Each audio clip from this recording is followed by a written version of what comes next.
यदा यदा हि धर्मस्य। हरे कृष्णा। सबका बहुत बहुत स्वागत है हमारे साप्ताहिक कार्यक्रम में। तो परसों हम सब गौर पूर्णिमा महामहोत्सव मनाने जा रहे हैं। तो इस उपलक्ष्य पर आज हम श्री चैतन्य महाप्रभु की कुछ दिव्य लीलाओं का श्रवण करेंगे।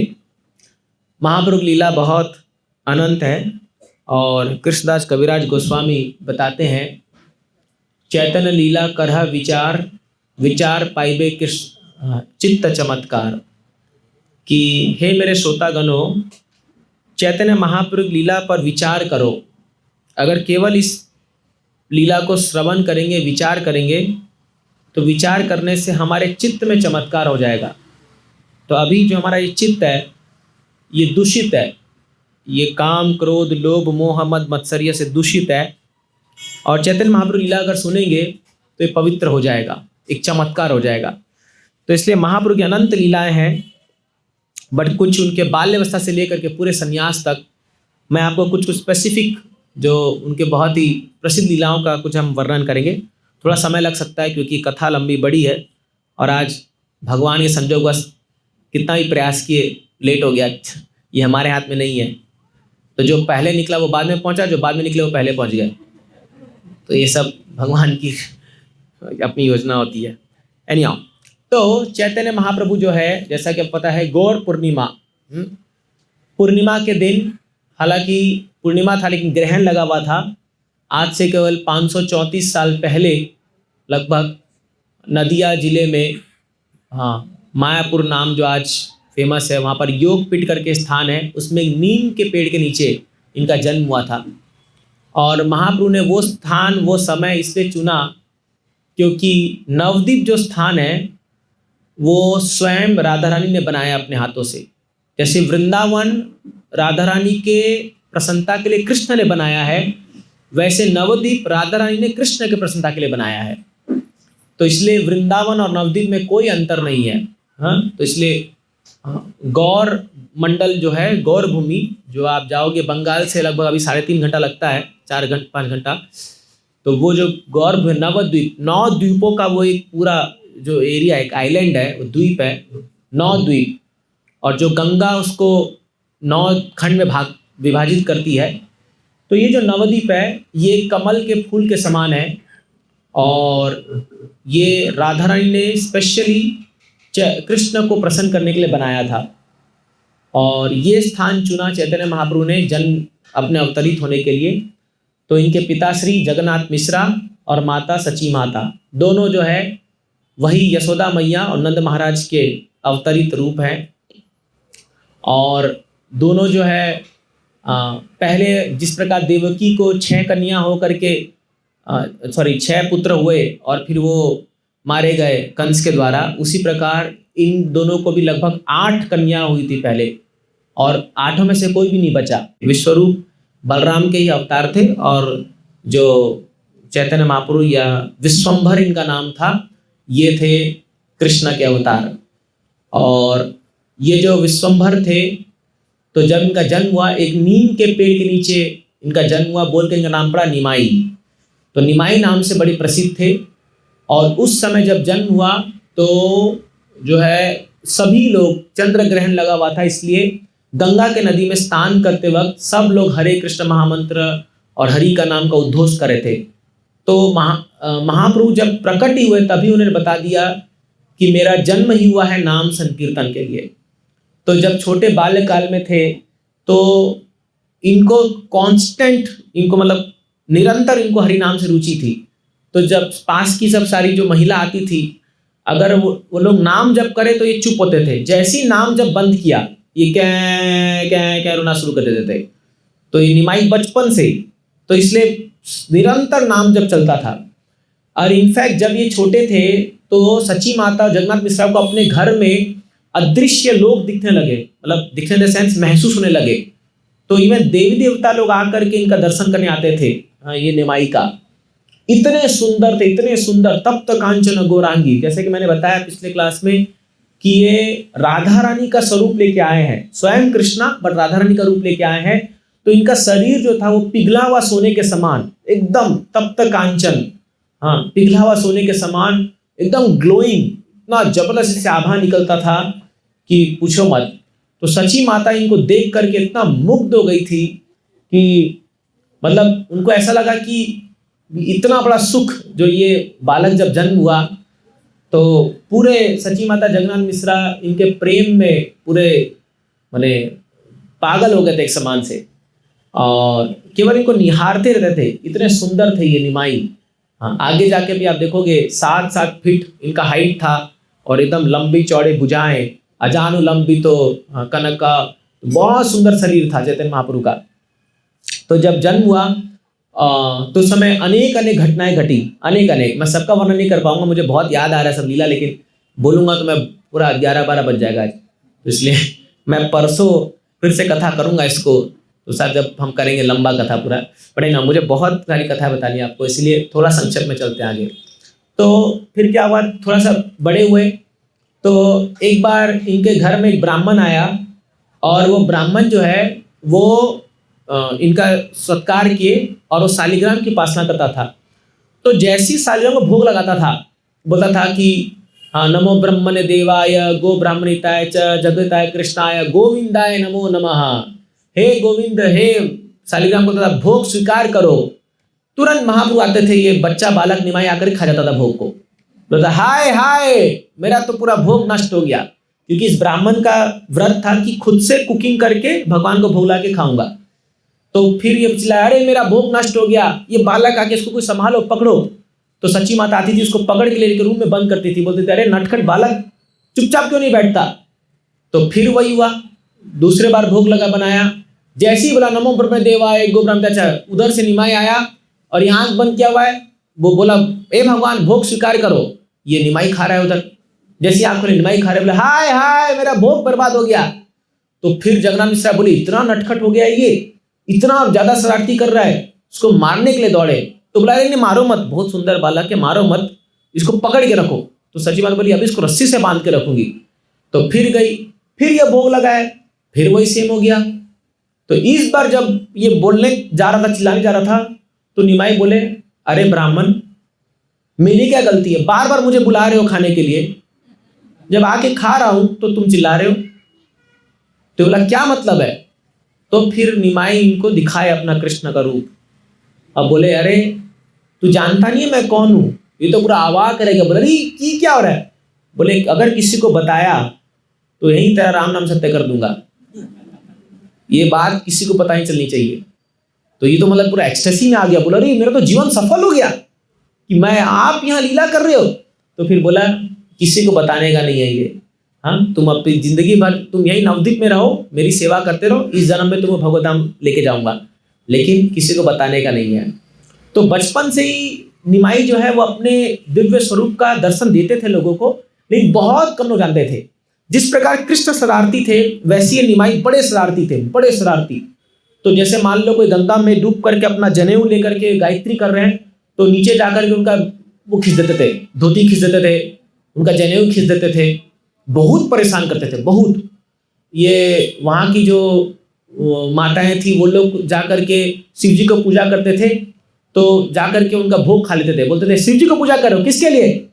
बोले हमें अच्छा वर चाहिए, अच्छा पति चाहिए। जनरली अच्छा पति के लिए शिव जी की पूजा करते हैं, 16 सोमवार लोग करते हैं। तो बोले मेरे को तो सारा भोग, अगर मुझे नहीं खिलाओगे तो तुमको श्राप देता हूं, तुमको सबसे बुढ़ा और एकदम करूप पुरुप वैसा पति मिलेगा ऐसा। तो ये लोग पूरा आके रो के आके कंप्लेन करते थे सची माता को, अरे कैसा बालक है ये आपका। हाँ, तो सेम कृष्ण जैसे नटखट थे वैसे ही पूरे नटखट, पूरे नटखट। तो जाते थे ब्राह्मण लोग को परेशान करते थे, और ब्राह्मण बोलते थे अरे तुम्हारा बेटा निमाई जो है वो स्कूल नहीं जाता क्या। बोला अरे घर से तो किताब बैग लेके गया है, स्कूल कैसे नहीं गया। तो बोला अरे देखो कितना शरारती कर रहा है। तो बोलते देख अभी देख के आता हूँ। जैसे ही जाते थे देखते थे वो निमाई स्कूल बैग पकड़ के आ रहा है। क्या हुआ पिताजी। तो बोला कहाँ था तू। बोला मैं तो क्लास में था, पढ़ाई कर रहा था। तो बोला ब्राह्मण लोग, बोला अरे गजब है, अभी तो ये गंगा में वो कर रहा था, हम लोग सब बहुत परेशान कर रहा था। तो ऐसे करके जो है पूरा परेशान कर रखे थे लोगों को वहां पर निमाई। बहुत सारी लीला है इसके बारे में। बट एक बात थी कि सब लोग जो है वो इतना प्रेम करते थे इससे, इतना शरारती था लेकिन फिर भी बहुत प्रेम करते थे, क्योंकि इनका मुख, इनका चेहरा, जैसे कृष्ण कितना भी शरारती कर ले, लेकिन जब गोपियां उनको देखती थी, उनका मासूम चेहरा, उनका जो सुंदरता, बोलते थे अरे जान दो यशोदा मैया, अरे मत, इसको दंडित मत करो। तो वैसे ही ये गोपियां आके सची माता को बोलती थी जो भी है छोड़ो, अपना ही बालक है, छोड़ो छोड़ो छोड़ो। तो ऐसे इतना मंत्र मुक्त कर रखे थे लोगों को कि सारे नवद्वीप के जो लोग थे वो इनसे बहुत प्रेम करते थे। थोड़े बड़े हुए ये निमाई, तो जो है फिर ये स्कॉलर बने, ये पढ़ने के लिए गए। अब स्वयं भगवान है। उस समय नवद्वीप क्या था, नवद्वीप जैसे फॉर एग्जाम्पल आज जैसे हम बड़े बड़े यूनिवर्सिटी का नाम लेते हैं ना, ऑक्सफोर्ड यूनिवर्सिटी और बड़े बड़े, आप सुनोगे बड़े बड़े यूनिवर्सिटी का नाम आता है तो जहाँ पढ़ाई लिखाई विद्वान लोग रहते हैं पूरे। नवद्वीप भारत का वो स्थान था जहाँ बड़े बड़े विद्वान लोग रहते थे, बड़े बड़े, और उस समय एक दूसरे से वार्तालाप होती थी संस्कृत पर, किसी काव्य पर। तो जो सबसे बड़ा प्रकांड विद्वान, उसको ये लोग उसको टाइटल देते थे कि जैसे द्विज श्रेष्ठ, या ऐसे कि भाई तुम सबसे विद्वान पंडित हो नवद्वीप के। तो पंडित गिरी बहुत फेमस थी वहां पर। आजकल जैसे कोई ज्यादा कुछ तर्क तक बोलते हैं ज्यादा पंडित मत बन, बोलते हैं ना, ये सब वहीं से आया है। तो उस समय नवद्वीप गढ़ था वो विद्वत्ता का, लर्नेड लोग एकदम, वो भी संस्कृत में एकदम बड़े बड़े विद्वान लोग थे। तो जब निमाई पढ़ना शुरू किए, ये ऐसे विद्वान बने, ऐसे विद्वान कि मतलब कोई नवद्वीप में इनको हरा नहीं सकता था, कोई नहीं। ये जाते थे और एक व्यक्ति को चैलेंज करते थे, बोलते थे अच्छा बता तूने आज क्या पढ़ाई किया, हाँ इस लाइन का मतलब बता। कोई एक श्लोक बोल देंगे, बोले इसका मतलब बता। तो बोलता था, बोलते नहीं गलत है, अब मेरा सुन। अपना बताते थे तो बोलता था हाँ ये तो सही है, नहीं ये भी गलत है, अब दूसरा सुनो, बोलता अरे हाँ ये सही है, नहीं ये भी गलत है, ये तीसरा। ऐसे इतना चकराते थे कि ये जब निमाई बड़े हुए, इनको देख करके बड़े बड़े स्कॉलर लोग जैसे सामने आ रहे और ये निमाई दिख गया, यू टर्न लेके भाग जाते थे। भाई अगर ये मिला तो ऐसा हराएगा, बेइज्जती करेगा पूरा सबके सामने। तो बड़ा भयंकर नाम हो गया था इनका कि मतलब निमाई पंडित, इसलिए इनको टाइटल पड़ा पंडित, इनका नाम पड़ा निमाई पंडित। एक बार क्या हुआ, एक केशव कश्मीरी करके बहुत बड़ा दिग्विजय पंडित आया नवद्वीप में। तो एक केशव कश्मीरी जो था, इसको ये ना पूरे भारत में घूम घूम करके लोगों को तर्क वितर्क करता था और हराता था लोगों को तर्क वितर्क में, और बोलता था कि तुम अपनी हार स्वीकार करो और मुझे पत्र में लिख के दो कि मैं केशव कश्मीरी से हार स्वीकार करता हूं। तो एक बार ये नवद्वीप पहुंचा, क्योंकि नवद्वीप गढ़ था। तो नवद्वीप में जब जाकर के वहां आने लगा तो सारे बड़े बड़े विद्वान पंडित डर गए। वो बोले अरे बाबा ये केशव कश्मीरी आ रहा है, इसके ना जीवा पर सरस्वती बैठती है, अगर कोई इसके सामने बैठ जाए ना तो कोई जीत नहीं सकता, कोई किसी में ताकत नहीं है। तो ये लोग क्या हुआ, ये लोग बोले एक काम करो, निमाई पंडित को सामने कर दो, इससे तर्क वितर्क करा। बोले क्यों? बोले देखो अगर ये हार गया तो बोलेंगे अरे तो बच्चा ही तो था, क्योंकि बहुत छोटे थे उस समय निमाई पंडित। और बोला अगर ये जीत गया तो बोलेंगे जब हमारे शहर का बच्चा जीत गया तो हमारी तो बात ही क्या है, दोनों में जीत भी हमारी, माने चीट भी हमारी, पट भी हमारी। तो बोले बहुत अच्छी बात है। तो केशव कश्मीरी आया तो निमाई पंडित को बैठाया गया सामने, गंगा के तट पर बैठे। तो निमाई पंडित को देख करके बोले अरे तुम क्या मेरे से तर्क वितर्क करोगे, एक बालक को जाओ खेलो कूदो, मेरे से क्या तुम तर्क वितर्क। तो निमाई पंडित बोले एक काम कीजिए, पहले मुझे हरा लीजिए फिर बाकियों को हरा लेना, कौन आपके सामने आपके सामने कौन टिक सकता है, हम तो पहले ही हारे हुए हैं। मैंने बहुत विनम्रता से इनके सामने पेश आए। तो बोले अच्छा क्या चीज पे चर्चा करोगे? तो निमाई बोले आप ही कुछ बताइए। तो ये केशव कश्मीरी ने वहां बैठे बैठे 100 श्लोक गंगा के गुणगान में रचित कर दिया, 100 श्लोक जस्ट बैठे बैठे, और वो भी कोई शास्त्र में नहीं था, नया नया पूरा फ्रेश 100 श्लोक, मैंने बोलते ना धड़ाक से बोलना शुरू कर दिया गुणगान में गंगा के। तो सारे जो लोग बैठे थे वहां पर, निमाई पंडित और सब लोग बोले, मुंह पकड़ लिए, बोले रे बाप क्या आदमी है ये, सरस्वती इसके जीप पे बैठती है, पूरा धका धक सब चौके बैठे हैं। कैसे बोला अब बताओ क्या हुआ, क्या बोलना चाहते हो? तो पहले तो निमाई पंडित ने बहुत गुणगान किया, बोला क्या बोलेंगे साहब, जबरदस्त हो आप, मतलब ऐसा मैंने आज तक देखा नहीं, ऐसा विद्वान, ऐसी विद्वत्ता, सरस्वती आपके जीवा पर बैठी हुई है, ऐसा श्लोक कोई मैंने आज तक सुना नहीं। तो ये बोला बहुत अच्छा, कॉलर थोड़ा ऊपर हो गया। तो निमाई पंडित बोला, तो बोला अब बताओ इसमें। बोला बट महाशय मेरा आपसे एक आग्रह है। तो निमाई पंडित ने वो 100 श्लोक जो इसने धड़ल्ले से बोला उसको वापस रिपीट कर दिया। तो ये केशव कश्मीरी चौंक गया, बोला अरे तुमको याद कैसे हो गया? तो उसने कहा जिस सरस्वती माता की कृपा से आपको बोलने की कला है, उसी सरस्वती माता की कृपा से मेरे को स्मरण की कला है, मेरे को याद रखना बड़ा, मेरे को कला आती है उसकी, मुझे याद हो गया। बट मैं आपको बताता हूं इसके 64वें नंबर श्लोक पे गलती है जो आपने बोला। बोला हो ही नहीं सकता, ये असंभव है, मुझसे गलती नहीं हो सकती। तो सबसे पहला जो विद्वत्ता का एक बड़ा ड्रॉबैक है वो ये है अहंकार, वो कभी गलती स्वीकार नहीं कर सकता। बोला ये संभव नहीं है। तो बोला क्या गलती है बताओ। महापुरुष ने कहा आपने इस श्लोक में बताया है भवानी भर्तु, गंगा शिव जी के उस जटा से निकलती है, ठीक है। तो शिव जी को वहां पर बताया, उन्होंने नाम लिया भवानी भर्तु। तो अब अगर आप इसको ग्रामेटिकली देखोगे, मैं खाली एक एग्जांपल बता रहा हूं, ऐसे 2-4 गलती निकाले उन्होंने। भवानी का मतलब है कि जो पूरे भव के संरक्षण करने वाले की पत्नी, मतलब भव को चलाने वाले की पत्नी भवानी। अब भवानी भर्तु का मतलब है कि पूरे ब्रह्मांड को चलाने वाले की पत्नी का पति। तो ये दोष है। जैसे मान लीजिए मैं अगर एक व्यक्ति को बोल रहा हूं ये फलाने की पत्नी का पति है, समझ रहे हो इस बात को, ये फलाने की पत्नी का पति है, मतलब कोई दूसरा पति है, ये सच है कि नहीं है। अगर मैं बोला ये मिस्टर एक्स की पत्नी का पति है, मतलब कोई वाह है, ये दोष है। तो ऐसे ये जस्ट छोटा सा एग्जांपल मैंने आपको बताया। तो भवानी भर्तु का मतलब ये होता है अगर संस्कृत से जाओगे तो ये ऐसे करके 3-4 इन्होंने और दोष बताए। केशव कश्यप बोला अरे बाप रे बाप, मान गए, पहला ऐसा व्यक्ति देखा पूरे इस देश में जो एक तो इतना जल्दी याद कर पाया और उसमें भी इतना दोष निकाल दिया। तो ये पूरा शर्म से भी लज्जे पूरा डूब गया एकदम। और वहां पर निवार सब लोग हंसने लगे, बड़ा है केशव कश्मीरी, बड़ा है, देखो हार गया। तो उसमें उन्होंने रोका महापुरुष ने सबको, निवार पंडित बोले ज्यादा मत हंसो, सुसाइड कर लेगा। इतना अहंकार चरम सीमा पर है, अभी कूद के जान मर जाएगा, बेकार का अपने को अटेम्प्ट टू मर्डर केस हो जाएगा अननेसेसरी का। तो बोले अभी शायद आपकी तबीयत ठीक नहीं है, कल सुबह आना, कल सुबह फिर से बैठ के फ्रेश चर्चा करेंगे।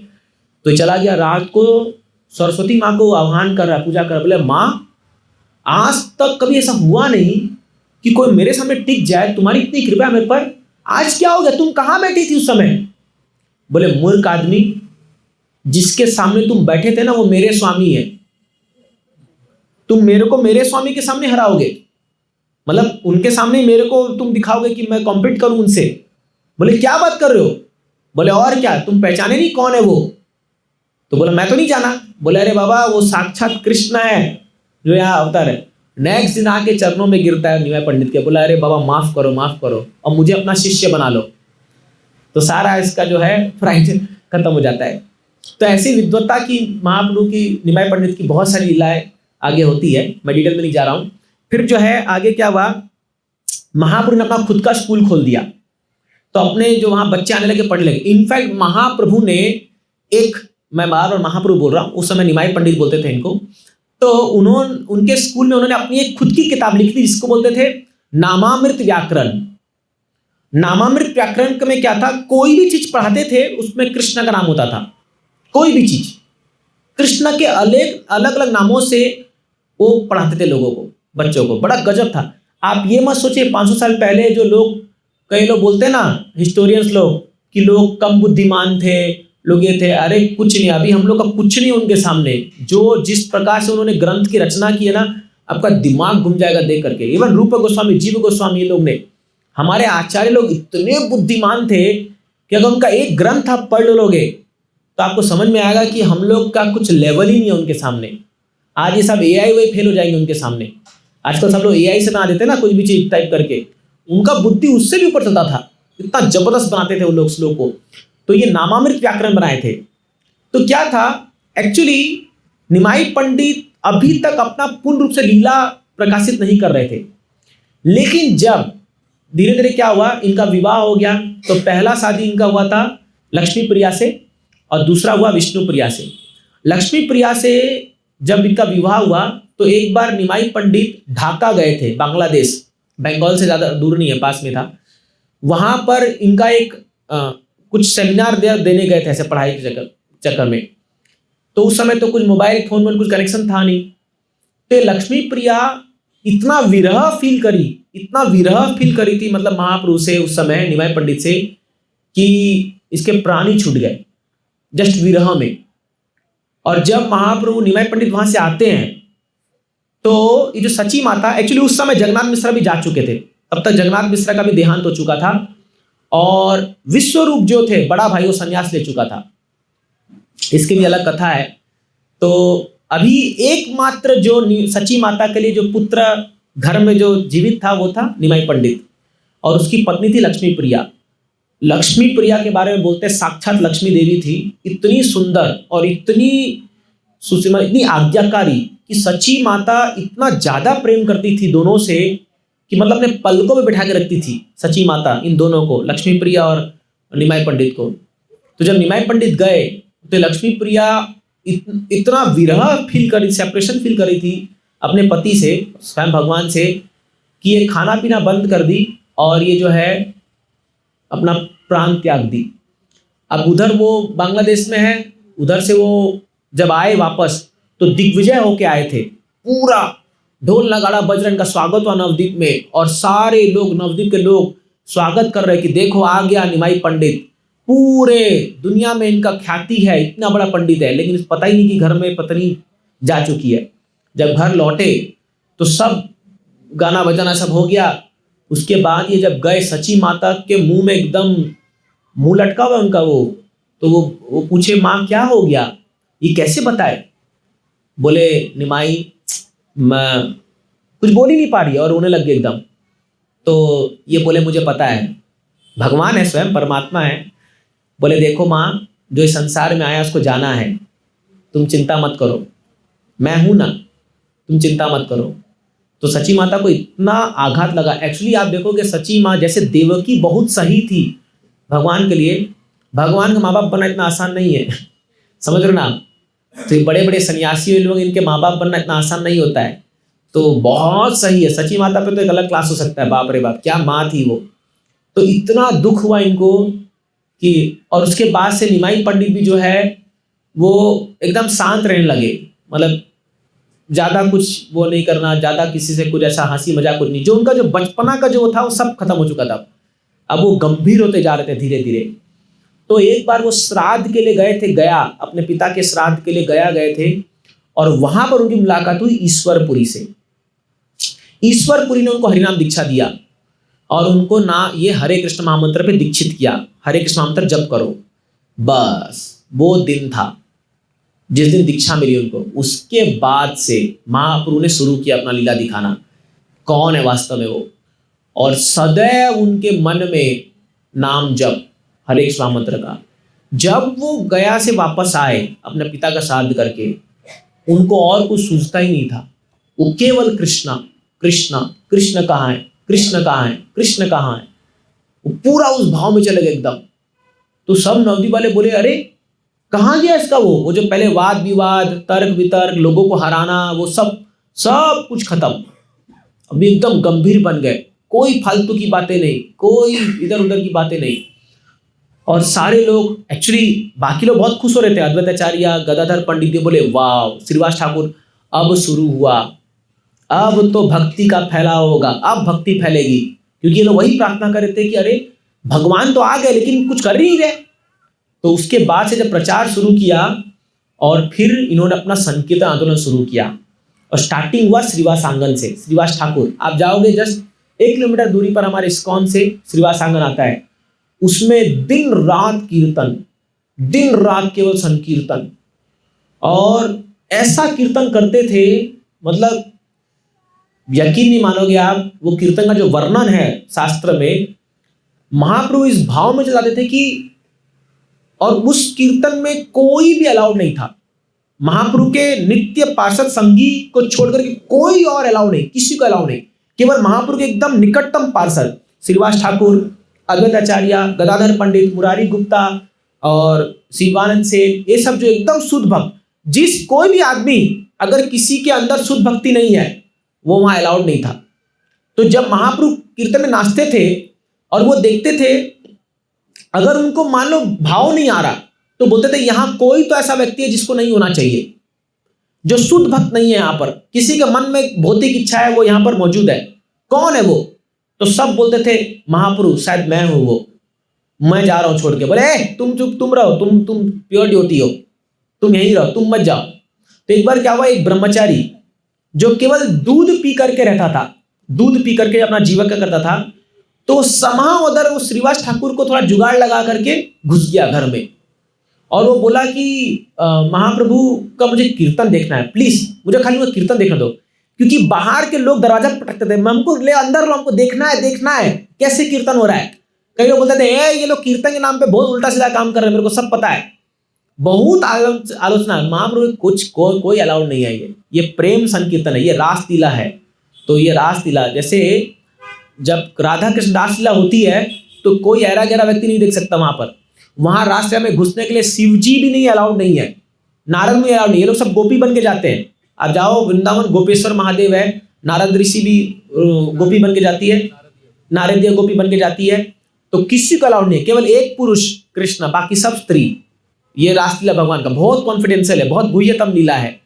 तो और लक्ष्मी जी तपस्या कर रही है, अभी तक तपस्या कर रही है, उनका अलाउड नहीं है रासलीला में, उनको एंट्री नहीं है रासलीला में, बोलती है मेरे को देखना है, नॉट अलाउड, क्योंकि वो भगवान के एकदम समझ रहे, एकदम निकटतम लीला है, एकदम सबसे गुह्य लीला है। और हमारे यहाँ लोग एकदम फालतू बना के बैठा दिए इसको, सोचते हैं ये रासलीला क्या है, तो बहुत गुह्यतम लीला है।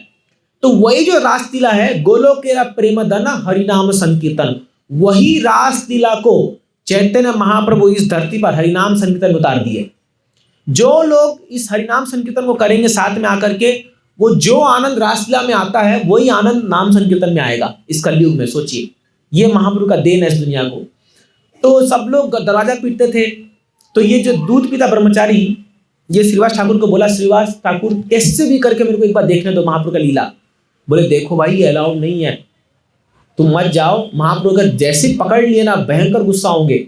बोले प्लीज मेरे को छुपा दो कहीं दरवाजा के पीछे, किसी घर के कोने में छुपा दो, एक बार खाली झलक मिल जाए कि महाप्रभु कैसे डांस करते हैं।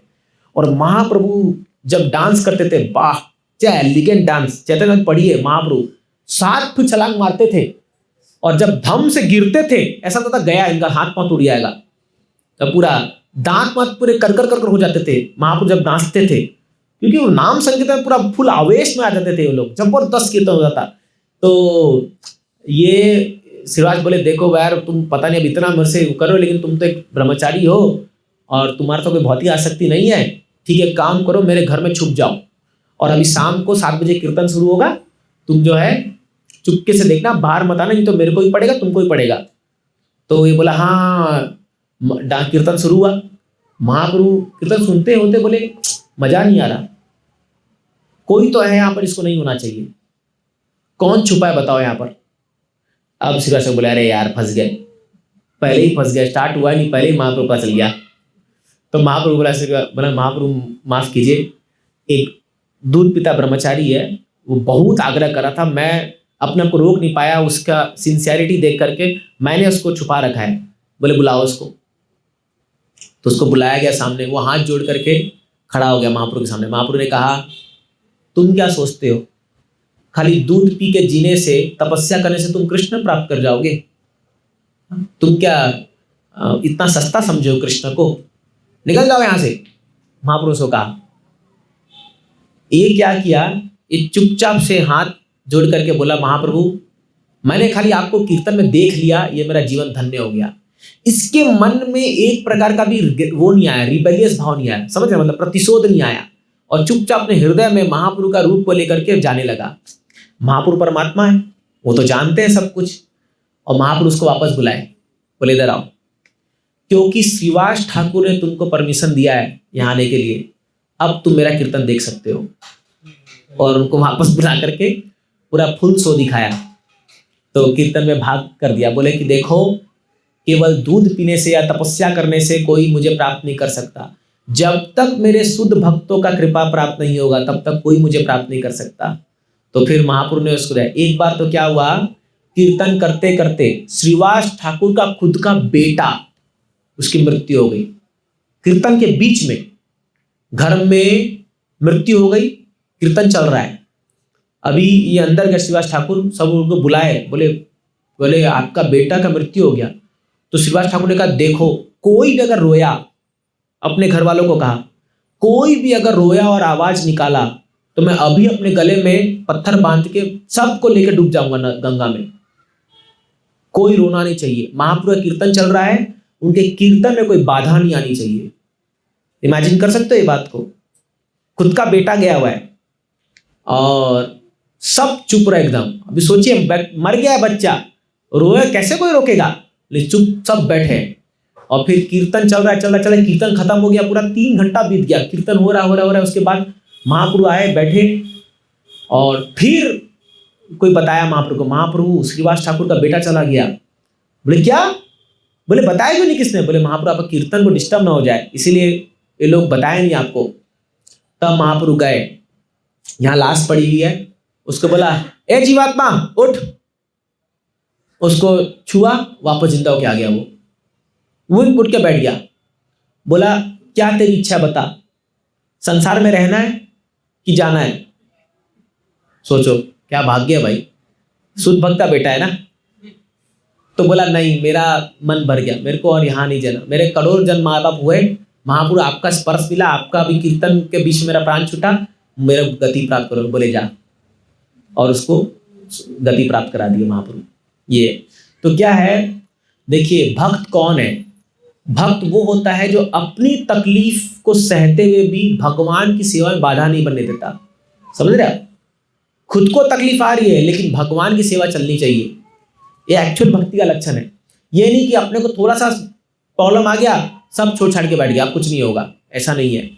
जैसे शिला प्रभुपाद, खुद को हार्ट अटैक आ रहा है, इतनी समस्या हो रही है, लेकिन भगवान का मिशन चल रहा है, प्रचार किए जा रहे हैं। आप देखो हमारे इस्कॉन में भी आचार्य लोग कितना तकलीफ झेल के प्रचार कर रहे हैं, सेवा करे जा रहे हैं। तो फिर चैतन्य महाप्रभु जो है इस प्रकार कीर्तन लीला करते रहे। एक बार महाप्रभु ने अपना महाप्रकाश लीला दिखाया। कीर्तन करते महाप्रभु जो है अपना विराट रूप में आ गए, जैसे अर्जुन को दिखाया था भगवान ने, और वहां सब लोग को बोला मांगो जो मांगना है, तुमको जो मांगना है मांगो, आज मैं तुमसे बहुत खुश हूं। सब लोगों से, सारे भक्तों को बुला के बोला। तो सब क्या मांगेंगे, ये तो सब ऑलरेडी शुद्ध भक्त है। महाप्रभु बोले जाओ श्रीधर को बुलाओ। बोले श्रीधर कौन है? आज तक कभी सुना नहीं हमने, श्रीधर कौन है? अरे नया कौन आ गया ये? महाप्रभु बोले इस दिशा में जाओ, जिस घर से तुमको निरंतर हरे कृष्ण महामंत्र की आवाज आ रही होगी वो श्रीधर घर है, उसको उठा के लेके आओ मेरे पास। तो बोले गजब है। गए उस दिशा में, एक घर था जिससे निरंतर हरे कृष्ण कृष्ण कृष्ण हरे हरे, हरे राम राम राम हरे हरे, निरंतर जब नाम आए जा रहा है। तो बोले ये लग रहा है यही घर होगा। छोटा सा घर, एकदम खपरा भी टूटा हुआ, और वो श्रीधर जो धोती पहना हुआ है उसमें जगह जगह से गांठ लगे हुए हैं, एक खाली लुटिया उसके पास, और एकदम गरीब से गरीब ब्राह्मण। और बोले अरे तुम श्रीधर हो क्या? बोले हाँ मैं श्रीधर हूँ। बोले चलो महाप्रभु बुला रहे। बोले महाप्रभु बुला रहे, क्या हो गया? चलो तुम्हारा बुला हुआ है, चलो। उसको लेके गए। ये कौन था श्रीधर? इसको बोलते हैं कोलावेश श्रीधर बोलते हैं, इसका नाम था। ये क्या करता था? ये केला का पत्ता बेचता था, केला का पत्ता, और केला का पत्ता में कप, और उस पे क्या है, लोग खरीद के गंगा में वो दिया बना के छोड़ते हैं ना गंगा में, तो ये वो बेचता था ये। तो चैतन्य महाप्रभु जब निवाई पंडित थे, हर दिन इसके दुकान जाते थे और इसको बोलते थे श्रीधर मुझे केला का पत्ता दे दे। और ये क्या करता था, अपनी कमाई कुछ कमाई थी नहीं वास्तव में, उसका भी 50% गंगा की सेवा में, मैं जो कमाया 50% गंगा की सेवा में लगाता था। तो ये हर दिन आते थे, निमाई पंडित बोलते श्रीधर केला का पत्ता मेरे को दे, तो क्या भाव है? तो ये बोलता था कुछ भाव, बोलता था बहुत लूट रहे हो तुम सब लोगों को। महापुरुष जाके बोलते थे अरे बहुत लूट रहे हो, इतना दाम लगाता है कोई, वहां तो उतना में मिल रहा है। तो इतना उनसे तोलमोल करते थे महाप्रभु के बाद, अरे तुम फ्री में ले जाओ यार, टाइम वेस्ट मत करो, फ्री में ले जाओ। नहीं फ्री में क्यों ले जाओ, मैं पैसा दूंगा, तुम क्या मेरे दान कर रहे हो, कम पैसा लगाओ। तो ऐसे हर दिन चलता था। जब ये और छोड़िए, चैतन्य महाप्रभु एक बार ये चांद काजी के पास जब जा रहे थे, तो महाप्रभु उनके साथ लाख लाख लोग जा रहे थे। ये लीला अलग, अभी नहीं घुसूंगा इसमें।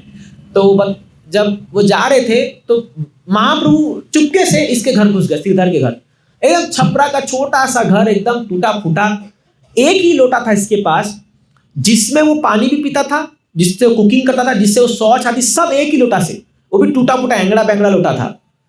तो महाप्रभु गए, बोले बहुत प्यास लग रही है, बहुत प्यास लग रही है। तो बोले मैं पानी लाता हूं। नहीं पानी लोटा का, उसी लोटा के पी के पानी पी गए। तो बोला महाप्रभु क्या कर रहे हो, अरे ये बहुत गंदा लोटा है, इससे मत पियो।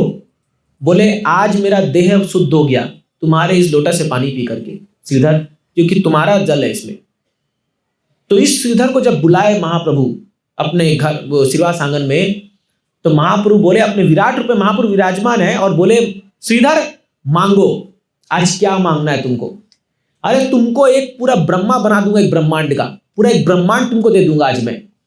बताओ, तुमने मेरी जो भक्ति की है, मैं इतना खुश हूं, जो इच्छा मांगो।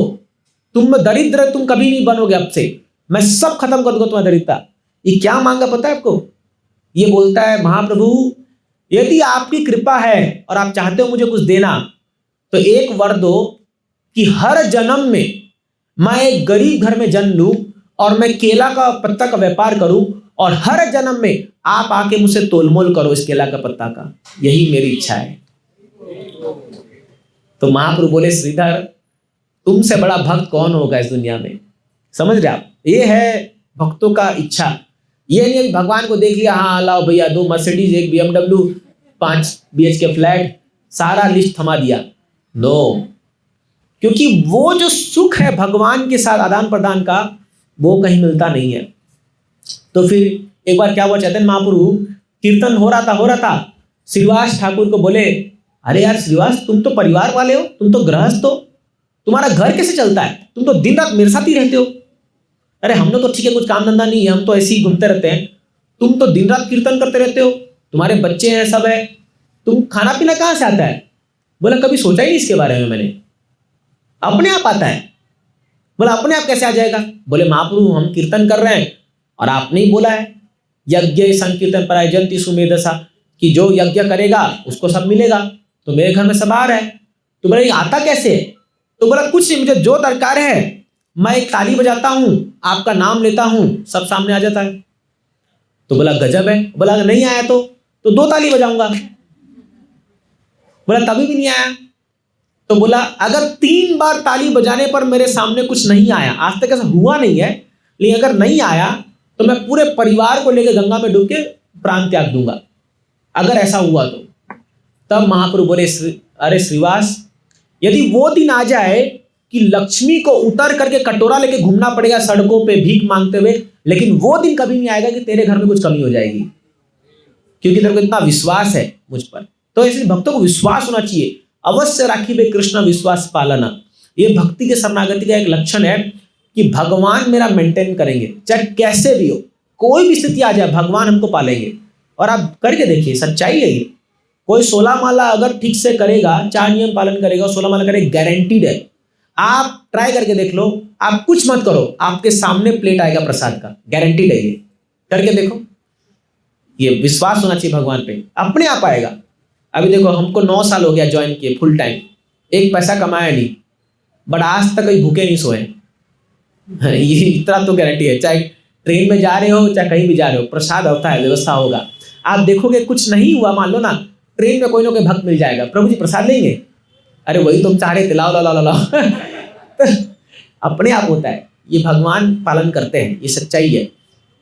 तो फिर चैतन्य महाप्रभु की लीला आगे बढ़ी, धीरे धीरे ये पूरे नवद्वीप में अब ये फैल गया संकीर्तन मूवमेंट, जगह जगह घरों घरों में कीर्तन होने लगा, फैलने लगा पूरा। तो एक बार क्या हुआ, चैतन्य महाप्रभु अपने क्लास में पढ़ा रहे थे, एक्चुअली मेरा मन नहीं करता था लेकिन फिर भी कुछ तो काम पढ़ा रहे थे, तो वो ना गोपियों का नाम लेने लग गए। गोपी गोपी, हे ललिता, हे विशाखा, हे तुंग विद्या, हे रंग देवी, हे सुदेवी, ऐसे करके नाम लेने लगे गोपियों का। तो मजाक मजाक में किसी उनके शिष्य ने कह दिया, अरे निमाई पागल हो गया है क्या, गोपियों का नाम ले रहा है, कृष्ण का नाम ले, तू पागल हो गया है, गोपी का नाम लेता है। तो बहुत गुस्सा आ गया निमाई पंडित को, बोले अरे मेरे को सिखा रहा है तू, हाँ तू मेरे को सिखाएगा किसका नाम लूं मैं। और उसको एक लाठी पकड़ के मारने के लिए दौड़े निमाई पंडित। तो ये लोग क्या किए, सारे शिष्य लोग जा करके आपस में गुट बना लिए, बोले ये पागल हो गया है निमाई, जब से आया ना ये गया से पूरा पागल हो गया, अब इसको छोड़ो। वही सब पॉलिटिक्स सब शुरू हो गया। तो सब निमाई पंडित ने सोचा समय आ गया है, अब मुझे संन्यास लेना पड़ेगा, क्योंकि ये लोग मेरे रूप को नहीं समझ पा रहे हैं, और जब तक मैं इस गृहस्थ आश्रम में रहूंगा तब तक ये लोग मुझे सीरियसली नहीं लेंगे। तो फिर निमाई पंडित ने सोचा कि मैं संन्यास लूंगा। अरे बाप रे बाप, ये तो बहुत ही दर्दनाक मतलब बहुत ही मार्मिक प्रसंग है, कैसे संन्यास लेते हैं। सची माता जिस दिन को संन्यास लेना था उस दिन रात को, सोचो माँ के गोद में बैठे हुए अभी लेटे हुए, और कल सुबह संन्यास में निकलना है, हाँ, और अपनी पत्नी है, इनकी पत्नी, कितना उम्र होगा उस महाप्रभु का, ये 24 साल के थे केवल, 24 साल। 1486 में महाप्रभु का जन्म हुआ था, अवतरित हुए थे महाप्रभु 1486, हाँ, तो ये 538वां साल आएगा, 38वां गौर पूर्णिमा ये। और 1510 में उन्होंने संन्यास लिया था, 1510, इसलिए 2010 में उनका 500 वर्ष पूरा हुआ था संन्यास का, बहुत बड़ा फेस्टिवल हुआ था पूरे इस्कॉन में।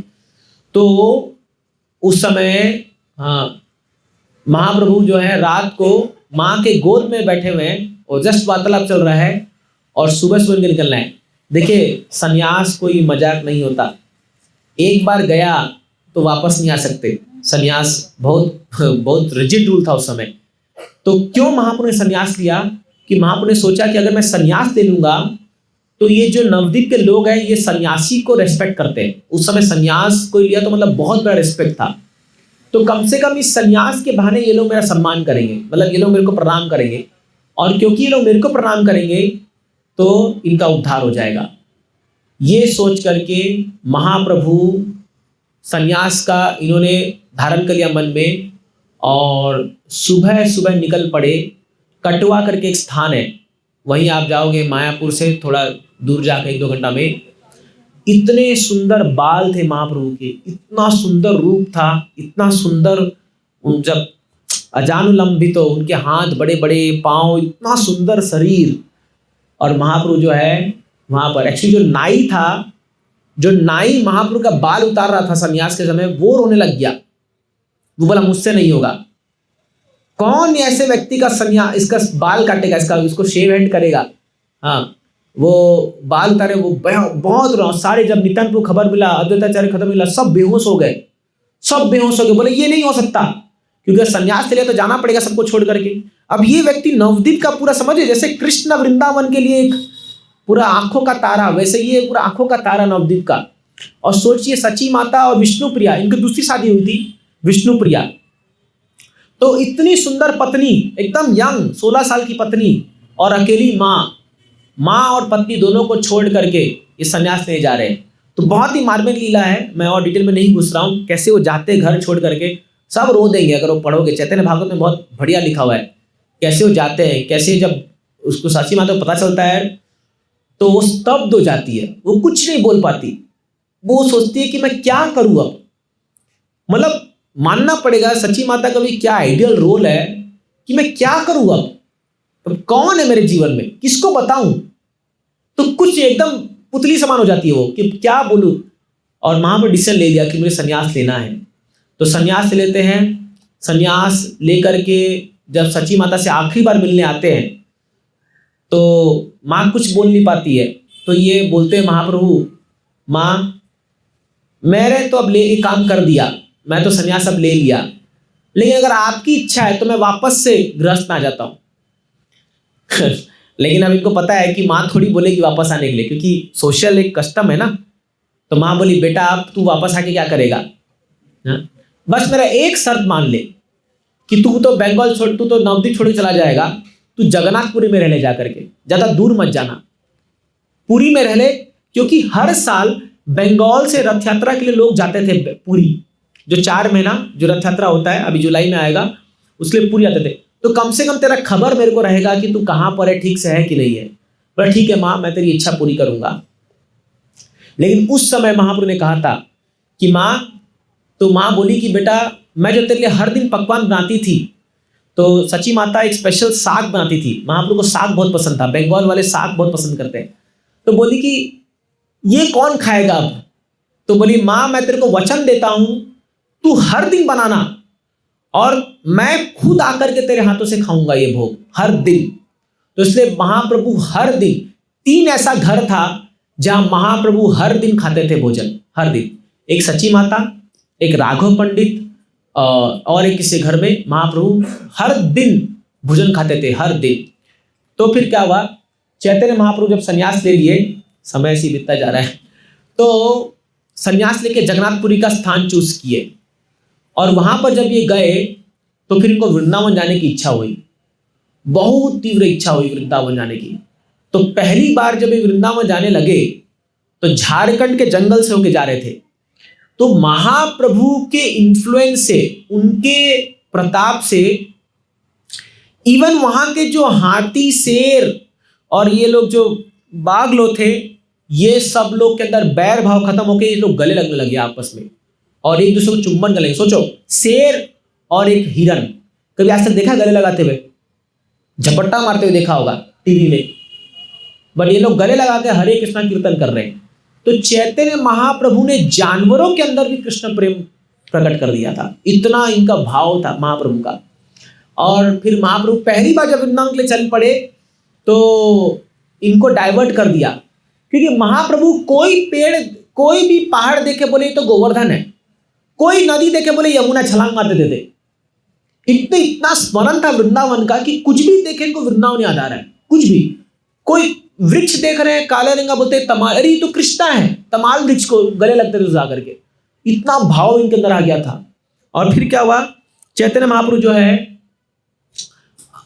इस बार तो सफल नहीं हुए, लेकिन एक बार में वो जब नेक्स्ट टाइम में वृंदावन अकेले चले गए, खाली एक उनके साथ एक असिस्टेंट गया जिसका नाम था बलभद्र भट्टाचार्य, वो गया था। और महाप्रभु जब गए, बहुत शॉर्ट बता रहा हूं, सारे वृक्ष जो वृंदावन के हैं वो झुक गए महाप्रभु के स्वागत में। सबको महसूस हो गया वापस कृष्ण आ गए। कृष्ण बोले थे जब गए थे वृंदावन से कि मैं आऊंगा वापस, सबको फील होने लगा कि ये आ गए, महाप्रभु आ गए। और महाप्रभु जब गोवर्धन गए तो गोवर्धन का परिक्रमा किए, और आज जो आप राधा कुंड श्याम कुंड देखते हो, वहां पर 2 छोटा छोटा गड्ढा था खाली, ये राधा कुंड श्याम कुंड, वो पूरा मडी, पूरा कीचड़ का दो रखा था। महाप्रभु को देखते ही जंप मार दिया उसके अंदर, देखते ही कूद गया उसके अंदर और बोले ये राधा कुंड है। तो एक्चुअली चैतन्य महाप्रभु के वृंदावन जाने से ही जो है आज हम जितनी लीला स्थली देख पा रहे हैं ना, वहां पर ये निधिवन, सेवा कुंज, राधा कुंड, श्याम कुंड, ये आपका बरसाना तो नहीं गया महाप्रभु, नंदगांव, ये सब उन्होंने ही पता लगा लिया था कि ये सब। और ऐसा कीर्तन करते थे वहां जाके वृंदावन में कि सारे लोग जो वहां के थे वो हैरान हो गए, बोले रे बाप ये कौन आ गया, ये साक्षात कृष्ण आ गए। लोग ऐसा फील हुआ। फिर महाप्रभु वृंदावन से आए और फिर महाप्रभु गए साउथ इंडिया टूर पे, पूरा दक्षिण भारत का परिक्रमा किए 6 साल, पूरे 6 साल। तो महाप्रभु अपने 48 साल के जीवन में 24 साल बिताए नवद्वीप में, 6 साल साउथ इंडिया और 18 साल जगन्नाथपुरी। ये उनके पूरे जीवन का जो समय कहाँ का बिताया।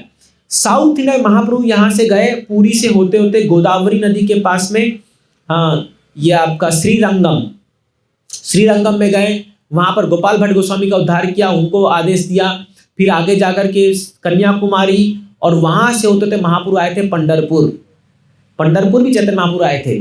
और पंढरपुर में उन्होंने अपने भाई विश्वरूप जो सन्यास था उसके लिए वो स्थान दर्शन करने के लिए महाप्रभु आए थे। और ऐसे करके पूरा भ्रमण करके महाप्रभु ने जितने भी संप्रदाय के लोग थे उन सबको कृष्ण भक्ति प्रदान किया, सबको। बहुत बहुत लीला है साउथ इंडिया टूर का, तो मैं अभी बिल्कुल नहीं घुस रहा हूँ उसमें क्योंकि बहुत समय चला जाएगा। तो महाप्रभु जो है पूरा साउथ इंडिया भ्रमण करके फिर आ गए महाप्रभु जगन्नाथपुरी में। और जगन्नाथपुरी में महाप्रभु का जो सबसे फेमस फेस्टिवल था वो था रथ यात्रा। जब रथ यात्रा निकलता था तो चैतन्य महाप्रभु जो है वो 7 टीम बनाते थे। नवद्वीप से लोग आते थे, सारे लोग 7 टीम बना करके एक रथ के आगे, हाँ 2 इधर और लगभग 3-4 पीछे ग्रुप चलते थे ऐसे। और सब कीर्तन, भयंकर कीर्तन होता था, भयंकर कीर्तन। और बड़े हैरानी की बात है, महाप्रभु एक साथ 7 ग्रुप में नाचते थे, 7 ग्रुप में एक साथ नाचते थे महाप्रभु। तो जो कोई भी देखता था कि अरे अरे महाप्रभु हमारे ग्रुप में नाच रहे, उसको लगता है वाह महाप्रभु मेरे ग्रुप नाच रहे। और महाप्रभु जब जगन्नाथ को देखते थे तो इतना भाव में थे, खाली जग जग जग जग जगन्नाथ तक नहीं बोल पाते थे, ऐसा भाव में थे महाप्रभु। इतना सुंदर डांस करते थे महाप्रभु। तो वहां का जो राजा था प्रतापरुद्र, हाँ वो राजा था।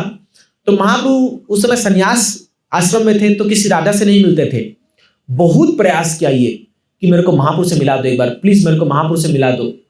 तो महाप्रभु ने मैं नहीं मिलूंगा, मैं कोई भी विषयी व्यक्ति से नहीं मिलूंगा, राजा या ऐसा पॉलिटिशियन मैं उससे नहीं मिलूंगा। तो वास्तव में सन्यासी ये लोग को ज़्यादा अमीर व्यक्ति और ये पॉलिटिशियन नहीं मिलना चाहिए। खैर आजकल सेवाओं के लिए करना पड़ता है सब, क्या करें अभी, लेकिन ये नियम था। तो प्रताप राजा बोले मैं कैसे महाप्रभु कृपा प्राप्त करूंगा, मैं कैसे प्राप्त करूंगा। तो एक बार क्या हुआ, महाप्रभु डांस कर रहे थे रथ यात्रा में, ठीक है। तो महाप्रभु का कीर्तन देखते थे श्रीवास ठाकुर जो है महाप्रभु को खाली देख रहे थे कैसे महाप्रभु नाच रहे। तो प्रतापरुद्र राजा का जो सेक्रेटरी था, सेक्रेटरी प्रतापरुद्र राजा भी देखने के लिए हुए कि मुझे भी देखना है महाप्रभु का कीर्तन। तो सेक्रेटरी ऐसे हाथ हटा रहा था, ए हटो हटो, जैसे कोई मान लो पीएम आ रहा है तो हटाएगा ना, अरे आप पीएम आ रहा है हटो हटो हटो हटो। तो इसने श्रीवास ठाकुर को भी ऐसे हाथ लगा दिया, हटो राजा आ रहा है। एक झापड़ मारा कस के इसको, ऐसे सीधा घुमा के दिया, बोले डिस्टर्ब कर रहा है मेरे को। ये गाल पकड़ के बोला, प्रताप राजा को बोला अरे मेरे को मारा। राजा ने इसको बोला तू कितना भाग्यशाली है रे, तेरा जीवन उद्धार हो गया, तू इस महान भक्त के हाथ से झापड़ खाया, तेरा जीवन उद्धार हो गया, चल अब साइड हो, डिस्टर्ब मत करो डिवोटी को। इसीलिए अगर कोई डिवोटी आपको भाव में आकर के टेक भी दे तो हालांकि बहुत मुश्किल है लेकिन अगर आप सहज जाओगे तो आपका उद्धार निश्चित है। अगर आप सह गए तो हाँ भाई आपकी चॉइस है। हाँ तो प्रताप राजा बहुत प्रयास किए कि मुझे कैसे कृपा मिले, मुझे कैसे कृपा मिलेगा। तब सार्वभौम भट्टाचार्य ने बताया एक काम करो, महाप्रभु ना रथ यात्रा के बीच में वल्लभ गार्डन है। तो महाप्रभु कीर्तन कर करके थक जाते थे, बहुत कीर्तन करते थे, बहुत कीर्तन। जब महाप्रभु कीर्तन करते थे डांस, स्वयं जगन्नाथ जी रुक जाते थे वहां पर, आगे नहीं बढ़ते थे महाप्रभु कीर्तन देखने के लिए। तो कई घंटे रथ रुक जाता था। तो फिर महाप्रभु को बोलते थे महाप्रभु रथ आगे नहीं बढ़ रहा। तो महाप्रभु बोलते थे ठीक है तुम हटो, अकेले जाकर के अपने सिर को लगाते थे रथ के पीछे और बोलते थे चल जगन्नाथ चल, और अब रथ चलने लगता था केवल महाप्रभु के उसके भाव से। तो थकने के बाद ये वल्लभ गार्डन में जाकर के रेस्ट करते महाप्रभु।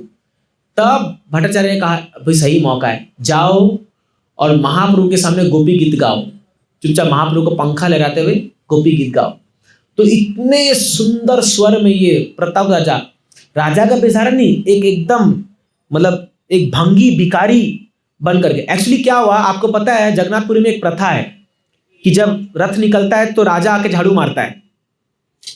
तो जब रथ निकल रहा था तो प्रताप राजा झाड़ू मारे और महाप्रभु ने देख लिया, अरे ये गजब काम कर रहा है, सेवा कर रहा है, ये भगवान का सेवा कर रहा है, अब मैं दर्शन दूंगा इसको। इसलिए देखिए भक्ति में आप जब सेवा करते हो तब आप भगवान नजर में आते हो। यहां कोई राजा नहीं है, यहां कोई बड़ा व्यक्ति नहीं है कि कोई किसी का कोई प्रॉपर्टी, ऐसा नहीं है। जो सेवा कर रहा है वही मालिक है, वही बड़ा है वास्तव में। और जितना मिनियल सेवा जितना मतलब निचला सेवा आप करोगे सोकर, उतना भगवान आपको ध्यान देंगे। अरे देखो ये मेरा सेवा कर रहा है। फॉर एग्जाम्पल, एक बार चौपाटी मंदिर में परम रानाथ महाराज लेक्चर दे रहे थे। तो क्या हुआ, जन्माष्टमी का दिन था और लेक्चर देते देते उन्होंने कहा, how many of you have seen Krishna today. रात को लेक्चर हो रहा था, आज आप में से कितने लोगों ने कृष्ण का दर्शन किया। सब बोले अरे कैसा सवाल है। हाँ बोले तो मरे, नहीं बोले तो मरे। हाँ बोले तो महाराज पूछेंगे कैसे दिख रहे कृष्ण आपकी, क्या बोलेंगे। और नहीं बोले तो बोले अरे तुम विग्रह को नहीं देख रहे क्या। तो कोई कुछ बोला नहीं। तो कुछ हाथ उठाया, बोले माँ yes so beautiful, Gopinath ji so beautiful. उनका देखा तो महाराज ने बोला actually none of you saw Krishna. Those people, वो लोग जो बाहर शू स्टैंड में सुबह 3:30 से लेकर के रात 12 बजे तक खड़े होकर सेवा अदा कर रहे हैं, जो एक बार भी दर्शन के लिए अंदर नहीं आ पाए, उन लोगों ने वास्तव में कृष्ण को देखा। क्यों? क्योंकि वो कृष्ण की सेवा में इतने रत है कि वो भगवान को दर्शन के लिए भी आ नहीं पाए। तो अगर आप सेवा में इतनी रत हो कि आप भगवान को देखने नहीं जा पाए, चिंता मत करिए, भगवान आपको देखने के लिए आएंगे। अरे मेरा भक्त क्या सेवा कर रहा है, समझ रहा। तो इसीलिए भक्ति भाव में लाइन में कोई बड़ा छोटा नहीं होता है। हम जब सेवा कर रहे हैं तब भगवान देखते हैं। आप क्या मानोगे, लक्ष्मी देवी जो वैकुंठ में सारे जो पत्थर, सारे जो वहां के महल है वो चिंतामणि पत्थर से बने हुए हैं, इतने चमकते हैं कि उसमें धूल का एक कण नहीं है, फिर भी झाड़ू पोछा लेके वहां झाड़ू मारते रहते हैं। क्यों? भगवान का दृष्टि पड़ जाए कि हम सेवा कर रहे हैं। इसीलिए कभी आप मंदिर आते हैं या फिर यहां पर भी सेवा कीजिए, हाँ कुछ गंदा उसको साफ कीजिए, प्रसाद बांटिए। जितना सेवा करेंगे उतना भगवान नजर में आ जाएंगे, है ना। जैसे अभी मैं कल ही परसों एक ब्रह्मचारी मेरे पास आया, बोला प्रभु जी थोड़ा मन में विचलित हो रहा है, क्या करूं, मन टिक नहीं रहा है। ऐसा होता है से कभी कभी हमारा मन विचलित हो जाता है। तो मैंने उसको कहा जाओ हमारे ब्रह्मचारी किचन में थोड़ा बर्तन मांजो, साफ करो। आज वो आया था, 1 घंटा बर्तन मांजा, पूरा प्रसन्न लथपथ हो गया। मैं बोला कैसा लग रहा है? बहुत अच्छा लग रहा है प्रभु जी, सब क्लियर हो गया एकदम। सेवा करोगे ऑटोमेटिक सारा ज्ञान उतरेगा। और कोई सेवा नहीं करेगा, सोचेगा कि मैं बड़ा बड़ा पंडित बन जाऊं, तो कुछ समझ में नहीं आएगा उसको, समझ रहे आप। ये है सेवा से ही आपको जो है मेवा मिलेगा। ऑफकोर्स मेवा माँ के साथ ही मिलेगा ही, वो तो मिलेगा ही, लेकिन असली मेवा भगवान की कृपा मिलेगी। तो जब भगवान ने देखा कि ये प्रताप राजा झाड़ू मार रहा है और फिर ये वल्लभ गार्डन में एक अंग वस्त्र पहन करके, एकदम नॉर्मल कपड़ा पहन करके महाप्रभु जो है वो अपना लेटे हुए, थके हुए थोड़ा लेटे हुए थे और ये गा रहे, तव कथामृतम तप्त जीवनम कोवि बिड़ीरितम कल्मषापहम श्रवण मंगलम श्रीमदातता भुवि गृह्णन्ति ये भूरिदा जना, भुवि गृह्णन्ति ये भूरिदा जना। ऐसे बहुत, मैं तो बेसुरा गाया लेकिन वो बहुत ही सुर में गा रहे थे गोपी गीत जो 10वें स्कंद में आता है। तो जब महापुरुष सुनने लगे वो एकदम भाव में चले गए, वाह कौन गा रहा है, कौन गा रहा है। और उठ करके फिर देखे प्रताप राजा बैठे हुए हैं और उस समय को कृपा प्राप्त की, बोले अब मैं तुमको मेरा ब्लेसिंग देता हूँ, अब तुम मेरे निजी पार्षदगण में तुम आ जाओ। और उनको ज्ञान दिया, फिर बताया उनको। तो चैतन्य महाप्रभु का रथ यात्रा डांसिंग बहुत जबरदस्त है, बहुत बढ़िया चैप्टर है वो चैतन्य चरितामृत में ये। फिर आगे महाप्रभु जो है सौरभ भट्टाचार्य का उद्धार करते हैं, लेकिन मैं अभी वहां पर नहीं घुसूंगा उस लीला में। और चैतन्य महाप्रभु इस प्रकार अनेक अनेक लीला करते करते गंभीरा में महाप्रभु रुकते थे। आज भी आप जाओगे वो स्थान गंभीर, बहुत ही सुंदर स्थान है जगन्नाथपुरी में। और महाप्रभु फिर धीरे धीरे अपने अष्टसात्विक भाव को प्रकट करने लगे। तो महाप्रभु कृष्ण के विरह में इतने ज्यादा व्याकुल हो जाते थे कि वो उनको रूम में बंद करके रखना पड़ता था, लिटरली ताला मार के रखना पड़ता था उनको। तो महाप्रभु जो है वो विरह में, कृष्ण से मिलने के विरह में अपने मुंह, अपने गाल को जो है रगड़ देते थे पूरा दीवार पर, और खून खून हो जाता था उनके शरीर पर पूरा उतना। अभी तो ऐसा लिखा गया उसमें चैतन्य में कि महाप्रभु कभी कभी उनका शरीर श्रिंक हो जाता था, मतलब ये सब अंदर घुस आते थे तो पूरा पंपकिन जैसा बन जाते थे महाप्रभु, पूरा ऐसा। और जा करके जो है वो कई बार तो समुद्र में जाके पड़ गए ऐसे कि भगवान को याद करते करते, समुद्र को सोचे यमुना है, जम मार दिए। और कोई मछुआरा उनको पकड़ करके ला रहा था और महाप्रभु अपने एक्सटर्नल कॉन्शियस में नहीं रहते थे, महाप्रभु अपनी भारी चेतना में नहीं, आंतरिक चेतना में वो भगवान को स्मरण करते करते जो है वो दिन रात केवल सुन्यायितम जगत सर्वम गोविंद विरहेन में आश्लिष्य व पादताम पिनष्टुमाम, जो 8 श्लोक शिक्षाष्टकम महाप्रभु ने दिया है। तो पूरा विरह में महाप्रभु ने हमको यही सिखाया है कैसे विरह में सेवा करना है। हम गौड़ीय वैष्णव कभी भी ये नहीं बोलते हैं कि आज मैंने कृष्ण को देखा, तुमको पता है आज कृष्ण मेरे सपने में आए थे, आप कभी ये नहीं सुनोगे। लोग ये बोलेंगे हाँ कब मुझे कृष्ण मिलेंगे, कब। सोचिए हमारे गोस्वामी लोग, ये लोग हालांकि कृष्ण इनको स्वयं दर्शन देते थे आकर के, लेकिन कभी नहीं बोले कि कृष्ण मुझे दर्शन दिए, क्योंकि ये लोग कृष्ण को चीप नहीं बनाते थे। लेकिन महाप्रभु ने सिखाया क्या, विरह विप्रलंब सेवा, विरह भाव में भगवान को स्मरण करना, उनके लिए रोना। तो हमारे एक इस्कॉन के आचार्य परम पूज्य गौर गोविंद साहब महाराज बोलते थे कि इस्कॉन मंदिर एक क्राइम स्कूल है, ये रोने का स्थान है जहां पर आप भगवान को याद करके हमें रोना है। तो अभी क्या है, कई संस्था जो क्या करती है, मतलब ये भाव को लेकर के वो क्लास में ग्लिसरीन प्रोवाइड करती है सबको और उनको बोलती है थोड़ा आंख में लगा के बैठो और अब रोने का प्रैक्टिस करो, रो। तो कई लोग हंसी आती है, कैसे रोए, अरे तो आर्टिफिशियली रोना जो है वो रोना नहीं है, जब हृदय से वो आता है भगवान के प्रति भाव, वो रोना वास्तव में। जैसे एक बच्चा माँ के लिए रोता है, अगर एक बच्चा अपनी माँ से बिछुड़ जाए, मान लो मेले में कहीं पर, तो कैसे रोएगा, वो बिलक बिलक के रोता है कि नहीं है। और उसको कोई और नहीं दिखता, माँ कहाँ है, माँ बस मेरी, उसका जब तक माँ नहीं मिलेगी तब तक शांत नहीं बैठेगा वो। उसी प्रकार जब एक जीवात्मा कृष्ण के लिए ऐसे रोता है कि केवल कृष्ण चाहिए, तब भगवान दृष्टि डालते हैं, अब मेरी दरकार है इसको, अब मुझे जाना पड़ेगा, अब मुझे इसको दर्शन देना पड़ेगा। तो इस प्रकार रोना, तो जो हरे कृष्ण महामंत्र जब जप करते हैं ये उस प्रकार का रोना है। हे भगवान, कब वो दिन आएगा जब मैं आपका साक्षात दर्शन करूंगा, कब वो दिन आएगा जब मैं हृदय पूर्वक आपका नाम को पुकारूंगा, कब वो दिन आएगा जब मेरे हृदय से सारे अनर्थ सारे अपराध चले जाएंगे और मैं आपको भावपूर्ण आंखों में नेत्र लाते हुए आपका स्मरण करूंगा। ऐसे व्यक्ति को कल्टीवेट करना चाहिए विचार। तो इस प्रकार महाप्रभु ने अनेक अनेक लीला किए और उनके बहुत सारे संवाद है, रामानंद राय से, रूप गोस्वामी के साथ, सनातन गोस्वामी के साथ, प्रकाशन सरस्वती के साथ, है ना। तो अनेक अनेक, समय तो भी नहीं है, लेकिन इस प्रकार लीला करते करते एक दिन फाइनली जब महाप्रभु का उम्र 48 साल था तो महाप्रभु जगन्नाथ जी के विग्रह में समा गए। तो महाप्रभु उस समय कहते हैं महाप्रभु 3 स्थान में एक साथ समाये थे, एक जगन्नाथ जी का विग्रह, एक टोटा गोपीनाथ और एक शायद सची माता के घर में जो विग्रह था शायद वो है। 3 जगह ऐसा बोलते हैं, 2 तो मुझे कंफर्म है। टोटा गोपीनाथ एक मंदिर है जहाँ पर टोटा मतलब गार्डन और गोपीनाथ का विग्रह वो, और एक ये जगन्नाथ जी के विग्रह में महाप्रभु समा के सडनली वो मतलब गायब से हो गए, डिसअपियर हो गए, अपनी लीला को समापन किया। लेकिन चैतन्य महाप्रभु इस धरती पर आकर के उन्होंने शुद्ध भक्ति क्या होती है उसको सिखाया और केवल 8 श्लोक हमको दे के गए, जिसको हम शिक्षाष्टकम कहते हैं।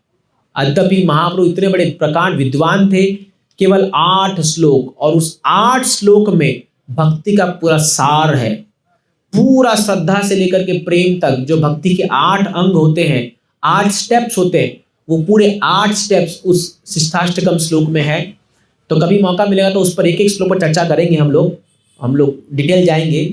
बट बहुत सुंदर है वो शिक्षाष्टकम श्लोक जो पढ़ना चाहिए। चेतो दर्पणमार्जनम भव महादावं निर्वापनम श्रेय कैरव चंद्रिका वितरणम विद्यावधु जीवनम आनंदाम्बुधिवर्धनम प्रतिपदाम पूर्णाम ते स्वादनम सर्वात्मा स्नपनम परम विजयते श्री कृष्ण संकीर्तनम।